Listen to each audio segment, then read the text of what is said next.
Olá, primeiro ano, tudo bem com vocês? Espero que sim. Aqui quem fala é a professora Jéssica da disciplina de arte e hoje vamos juntos aprender aí sobre a semana 1 e a semana 2 do PET 1. Vamos lá?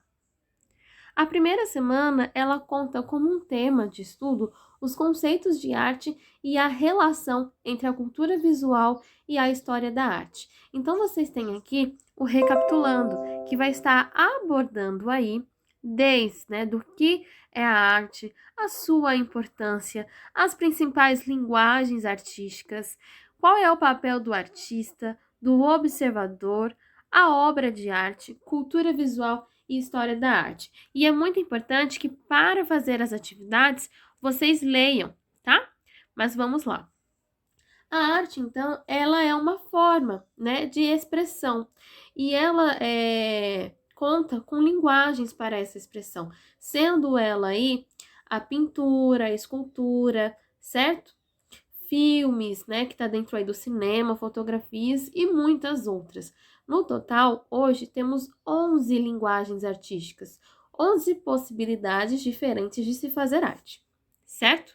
E isso vem aumentando conforme vamos evoluindo. Então, por exemplo, as novas formas, de se fazer arte, muitas vezes elas estão envolvendo ali a tecnologia, tá?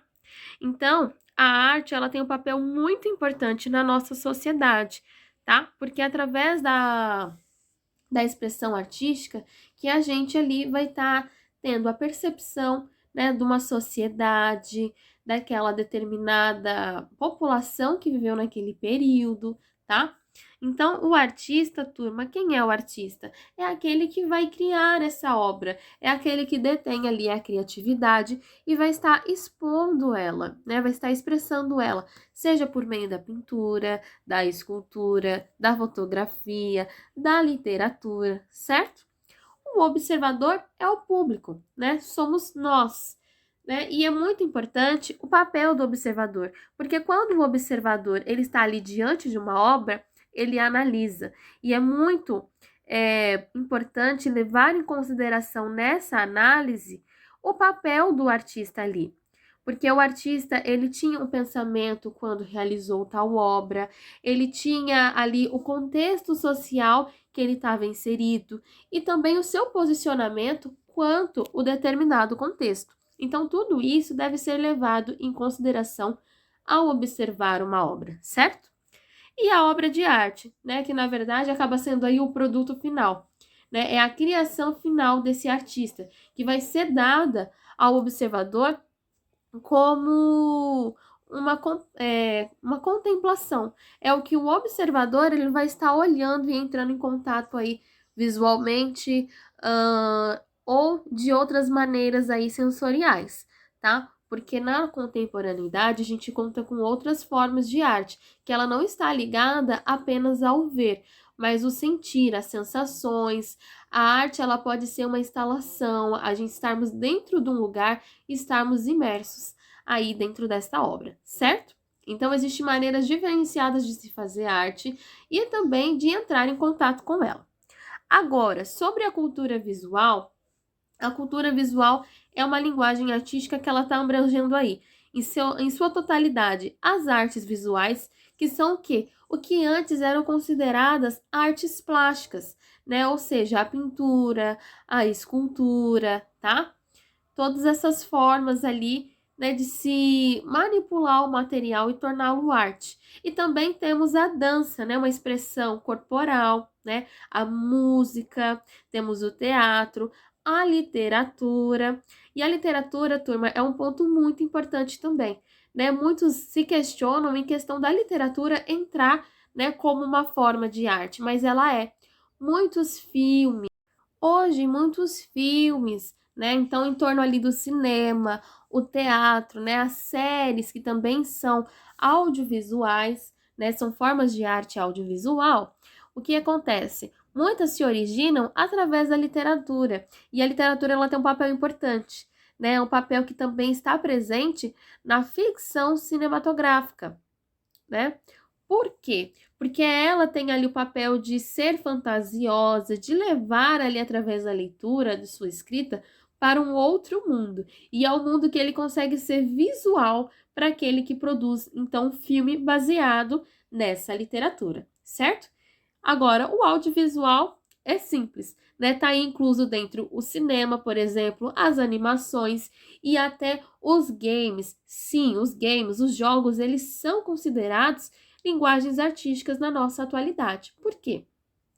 A construção de um jogo, ele conta desde ali do roteiro, né, trazendo aquela narrativa, que é algo, né, um elemento ali de criação presente, tanto no teatro quanto no cinema, tá? E ele conta também com a questão da ilustração, porque antes de ser um jogo, ele é uma animação. Então ele tem esse processo criativo, que é a ilustração física, a ilustração digital, né, todos esses testes de gráfico e também contam com promocional. Mas o que seria o promocional, professora? O promocional seria, né, essa parte da divulgação desse jogo. Então, essa divulgação nada mais é que um próprio curta, né, de animação que vai estar trazendo ali a história por trás desse jogo. O Last of Us, por exemplo, que foi um jogo que estava em alta ali no final de 2019 até ali 2020. O Assassin's Creed, por exemplo, e entre outros jogos, né, que estão agora na nossa atualidade, certo? E a história da arte, como inicialmente eu comentei, ela é importante porque através da expressão artística a gente descobre ali, né, o máximo de determinado povo, de determinada civilização. A gente consegue ali compreender e saber o que eles tinham de conhecimento, qual era a forma ali de vida deles. Por exemplo, a arte rupestre, ela é uma produção artística presente ali na pré-história. Então o homem ele sentiu necessidade de se expressar o seu cotidiano. E o homem ele fez essas pinturas na caverna, certo? E essas pinturas na caverna estavam contando o quê? A narrativa sobre a colheita de frutas, sobre a caça, sobre a sua vida ali de uma forma geral. E é através disso que sabemos hoje como viviam os povos ali na pré-história, né? Como viviam ali o ser humano na pré-história. Não só isso, mas em outros períodos também, dentro ali do período clássico, né, na Grécia, na Roma, na Idade Média, né, e vice-versa ali, conforme fomos evoluindo. E é muito bom esse saber, porque a gente sabe até onde determinado povo, né, tinha conhecimento, tinha essa produção, e a partir daí a gente sempre vai continuar, certo? E agora vamos à atividade. Atividade 1, ela pede aqui: observe a imagem e assinale os elementos que constituem a arte na sociedade. Então, aqui a gente tem uma obra e aqui embaixo a gente tem as referências, né, de quem é essa obra. Então, quem é o autor dessa obra? É o Giovanni Battista Tiepolo, certo? E temos também o título dessa obra aqui na referência, que é Apolo perseguindo Daphne, certo? E aqui na atividade, né, pede para que a gente analise e coloque aqui, né, o que eu já mencionei. Quem é o artista, tá? O artista é o Giovanni. Quem é o observador? O observador é você, né, que está ali analisando essa obra neste exato momento. Ou seja, a observadora sou eu, Jéssica. A obra de arte é o título da obra, já mencionado aqui também, e aqui pede para que vocês descrevam como a obra está, né? Como ela é representada.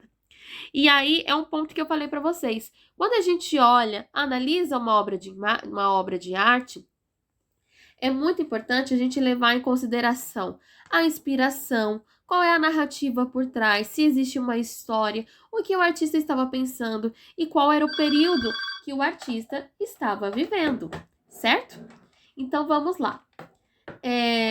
Por trás dessa obra, então temos aqui Apolo, né? E Apolo, ele está no título dessa obra. Daphne também. Então, eles são os protagonistas dessa narrativa que está aqui, né? Representada através de pintura. Então, Apolo, gente, para quem não conhece, era o mais belo dos deuses, né? Senhor das artes, da música e da medicina. Ou seja, estamos falando da mitologia grega, tá? Sabendo ali de seus enormes predicados, Apolo, ele se vangloriou dizendo para o Cupido que o Cupido era um deus de amor e era um deus menor, né? Porém, o Cupido, ele tem flechas poderosas, né? Flechas que podem mudar ali sentimentos em relação ao amor. Então, o Cupido, o que ele faz? Ele pega a sua flecha, né, que tem a ponta ali de ouro e coloca no coração de Apolo. E o que acaba isso gerando? Uma paixão pela moça Daphne, a moça que está aí representada, né, filha do rio Deus. E então, em a Daphne, o Cupido ele lançou uma flecha com ponta de chumbo, ou seja, causando um sentimento adverso ao amor. Então, o Deus apaixonado, ele persegue a sua amada, que é a Daphne. Já a Daphne, ela está, né, fugindo deste amor. Por quê? Ela não sente esse amor que ele está sentindo nesse momento. Então, o Deus apaixonado, ele persegue ela até que ela pediu para seu pai que lhe ajudasse, né, que mudasse isso. Então, o seu pai atendeu o seu pedido e a Daphne se transformou em uma planta, né? Essa que eu tô contando para vocês é a história ali dentro da mitologia grega. Então, Daphne se torna um loureiro, né? E Apolo, ele chora por ter perdido aí a paixão de sua amada e leva consigo, então, sempre uma folha ali de louro, né? Um loureiro, acompanhando e tornando símbolo do seu amor para sempre. Então, essa é a história por trás da perseguição de Daphne aí, né, de Apolo atrás de Daphne. Mas é muito bom que vocês saibam dessa história para que vocês coloquem aqui o que está sendo retratado, porque aqui não está a história inteira, mas só um fragmento dela. Então, vocês vão dizer aqui para mim o que está retratando, certo? Logo após, temos a segunda semana. E a segunda semana ela tá aí focando na história da arte. Então pede assim: leia as características dos diferentes períodos estudados da história da arte e pesquisem imagens e que são ali dentro deste período. Então, o primeiro período aqui que a gente conta é: no período da pré-história, os seres humanos habitavam as cavernas. As paredes dessas cavernas presenciaram o nascimento da arte, a arte rupestre. A partir desse ponto, a gente já sabe que ele está falando aqui da arte rupestre. Então, o que você vai fazer? Recortar a imagem que representa a arte rupestre e colar nesse quadradinho aqui ao lado. E isso você vai fazer com todas essas, né? Professora, mas como eu vou fazer isso? Eu preciso imprimir essas imagens? Não necessariamente. Você pode estar printando essa tabela e aí você pode editar. Salva as imagens do seu celular e vai colando em cima dessa tabela aí digitalmente. Mas, se você tiver como, né, e preferir imprimir as imagens, recortar e colar no seu caderno ou no PET, se você tiver, ótimo também, está super aceito. Já a segunda tabelinha aqui, está falando aqui, o segundo quadrado. As esculturas encontradas em templos e tumbas revelam a riqueza da cultura visual egípcia. Então, o que está pedindo aqui? Uma imagem que ela representa aí essas esculturas, né? O que temos ali no Egito, dentro desse período efervescente aí de arte, é o quê? São os bustos, né? São as grandes esculturas ali, certo? Que estão retratando deuses ou pessoas importantes da época, né? Faraós, por exemplo, tá? Logo após, temos aqui a cultura visual no contexto da Idade Média. Lembrando, gente, na Idade Média, a temática era sempre religiosa, né? Então, ainda que a partir ali do finalzinho ali daquela Idade Média, começa o Renascimento e outra concepção ali de pensamentos, a Idade Média, as produções artísticas, elas tinham ali uma temática religiosa. Então, você pode pesquisar por imagens, né, dentro ali da Idade Média e que estão retratando essa temática, certo? E logo após vem o Renascimento. Então, você vai escolher uma imagem que está representando ali as obras do Renascimento. Lembrando que a gente tem muitos artistas dentro do Renascimento, então vocês têm muitas obras aí para estar escolhendo, tá? E acredito que vocês já ouviram falar de algumas delas, como por exemplo, A Última Ceia, tem ali também o retrato, né, o autorretrato da Mona Lisa, certo? E vários outros, o Nascimento de Vênus, e nisso vocês podem ali olhar e escolher qual você prefere, tá? Não tem obra certa ou errada, é a obra do período citado, turma, pode ser qualquer uma dentro desse período, tá? E logo após, passamos aqui para o modernismo. Para o modernismo, turma, vocês podem escolher aí obras que estão representando essa expressão. A gente tem o modernismo brasileiro, tá? E aí vocês podem pesquisar obras brasileiras dentro desse período. Muito bom também. E a arte contemporânea. A arte contemporânea, ela está refletindo muito no hoje. No hoje, a gente tem formas diferentes de se fazer arte. Seja em filmes, né, dentro do cinema, seja também dentro das artes visuais, com fotografias, tá? Então, você pode fazer uma pesquisa e encontrar aí. Um exemplo, né, de artista contemporâneo é tanto o Romero Brito, mas também tem o Vic Muniz e vários outros. É só vocês pesquisarem aí, ok? E partimos então para a semana 2. A semana 2 está falando da dança e coreografia. Turma, a dança, ela é uma expressão, né, artística que ela está ligada ao movimento corporal. Ela é uma expressão corporal, tá? Então está aqui. É uma capacidade humana de movimentar o corpo de maneiras específicas que podem ser organizadas dentro do estilo e da modalidade diferentes, tá? Então vamos lá. Ainda que a gente está falando da dança, a dança ela conta com diversos estilos, assim como a música. Dentro da música, a gente tem diversos gêneros, ritmos diferenciados. Não é porque é música, ela é uma só. Não, então a gente conta ali com o gênero mais clássico, o mais atual ali como o pop, o sertanejo, tá? E por aí vai, é uma infinidade de ritmos. E a dança também, ela tem ali as suas classificações, né? Então, a dança, ela exerce funções também. E aí a gente vai conhecer um pouquinho delas. Aqui temos a dança, né, cênica. E essa dança cênica é o quê?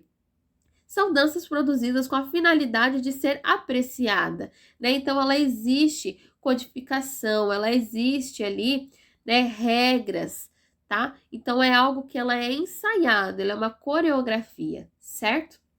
Um exemplo ali de dança cênica, por exemplo, é as peças ali de balé. Por quê? Porque o balé, ainda que não possui falas e somente ali a música com a dança, é muito importante que vocês, né,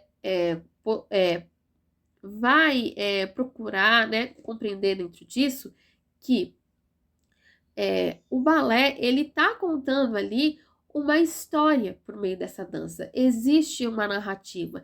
Então, ela é uma dança que, ao mesmo tempo, ela é uma encenação, né, de uma situação. Tá contando, por exemplo, o Lago dos Cisnes, né? Tá contando ali uma história por trás disso.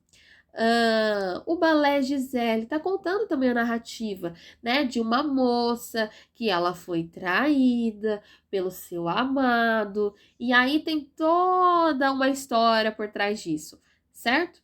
E a dança social são aquelas que já estão ali dentro do nosso convívio, que está dentro de celebrações, dentro do nosso lazer, tá? Um exemplo, né, de dança dentro de celebrações e desse lazer seria aí a valsa. Por quê?